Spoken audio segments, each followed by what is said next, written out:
You definitely do this. You're walking through the grocery store, whispering your list to yourself, or arguing in the shower before a meeting that hasn't even happened. You probably think it's just your own weird, embarrassing glitch. You constantly check if anyone heard you. But here's the reality: people who talk to themselves aren't losing their minds, they're using a built in neurobiological cheat code. And here's the thing: about 30 to 50% of people regularly think using an internal monologue. Half the planet is walking around narrating their lives. We all do it. Yet we hide it like some terrible secret. But what is this voice actually doing? Why would evolution give you a narrator in your head that refuses to shut up? Because once you understand the actual self-talk psychology behind it, you'll never look at your own thoughts the same way again. Think back to being a kid. Picture a toddler sitting on the carpet, completely zoned in on some wooden blocks. They pick up a red square and narrate every single move out loud. The red block goes here. No, that doesn't fit. Psychologists call this private speech. Between ages 2 and 7, kids talk aloud constantly just to guide their own behavior. For decades, scientists assumed kids were just being egocentric. They thought children babbled because they hadn't learned to shut up yet. But then they realized something much cooler. This private speech wasn't a glitch. It was a tool. A literal self-regulation tool. It's how kids solve puzzles. They're laying their thoughts out on the table where they can actually hear them. Think of building a TV stand from IKEA. You lay all the screws out on the floor so you don't lose them. Children do the exact same thing with their thoughts. They vocalize them to keep track of them. And here's the crazy part. Right around age 7, that speech doesn't disappear. They don't grow out of it. They pull it inward. The volume slider just drops to 0. But the hardware? That keeps running in the background for the rest of your life. Every time you face a difficult task today, that inner kid wakes back up and starts narrating. But where exactly does this voice go? Enter the phonological loop.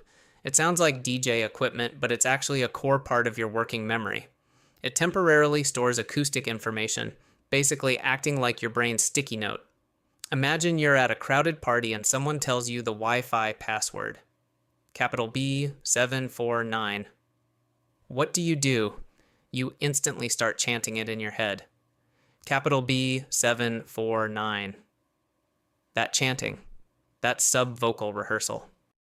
It's exactly like juggling one ball in the air. As long as you keep whispering to yourself, the data stays afloat.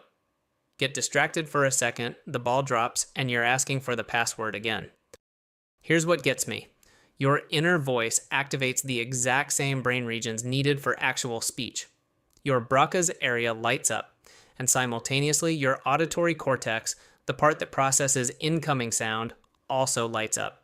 Seriously, take a second to process that. Your brain is literally talking to itself and listening to itself at the exact same time. It's a closed circuit broadcast playing right behind your eyes. A perfectly closed loop. A broadcaster and audience all in one package. This isn't metaphorical. It's a physical, measurable circuit firing off every time you read an email or plan a grocery run. But what happens if someone unplugs the mic? Here's a weird paradox. Not everyone has a narrator. 5 to 10% of the population experiences absolute silence inside their heads. No inner voice at all. It's called anendophasia. They don't have a voice reminding them to buy milk. They think in images, abstract concepts, or raw feelings. Try remembering a phone number without saying it, or rehearsing a stressful pitch to your boss without hearing the words first. If you're someone who talks to yourself constantly, that probably sounds impossible. When researchers actually tested this, people with an endophasia had genuinely harder times with sequence-based verbal memory tasks. They struggled to recall words in an exact order or figure out if 2 words rhymed. Taking away that voice removes a very specific type of processing power. It completely changes your relationship with language.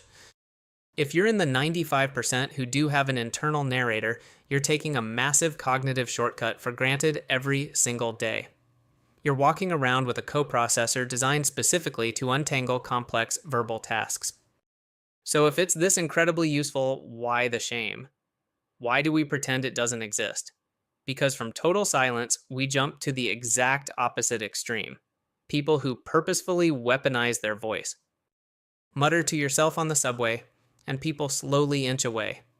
But if a surgeon does it during a 12-hour operation, or a fighter pilot runs through a checklist out loud during a dogfight, that's elite professionalism. And the data backs them up. A massive meta-analysis of 32 studies confirmed that self-talk directly boosts athletic performance.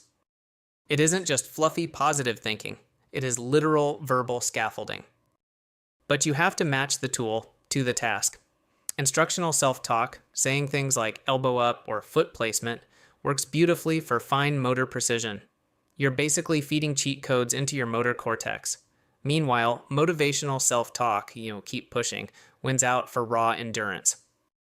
Pro athletes don't just happen to talk to themselves by accident. They treat that voice like a coach on payroll. They manually program their working memory to override physical pain. It's a hack. They're actively managing their own brain software. If it's truly a superpower, why does it usually just make us miserably anxious? Because this voice has a very real dark side. We've all been there. It's 3 a.m. Your inner voice isn't telling you to keep pushing. It's replaying that deeply embarrassing thing you said to a barista 5 years ago over and over. You're stuck in a mental centrifuge, and someone broke the off switch. Psychologists call this chatter, the negative ruminative side of the inner voice. It's repetitive, circular thinking that just inflates negative moods. And naturally, we assume that criticizing ourselves makes us better people. We think verbal self-punishment is the path to self-improvement. But science strongly disagrees. Self-critical inner speech completely fails to strengthen self-regulation. Only constructive self-talk actually works. Beating yourself up inside your own head doesn't make you perform like a jet pilot. It just drains your cognitive battery. Chatter is basically a memory leak holding your processing power hostage. It takes the exact same tool that helped you build wooden towers as a kid and turns it into a prison.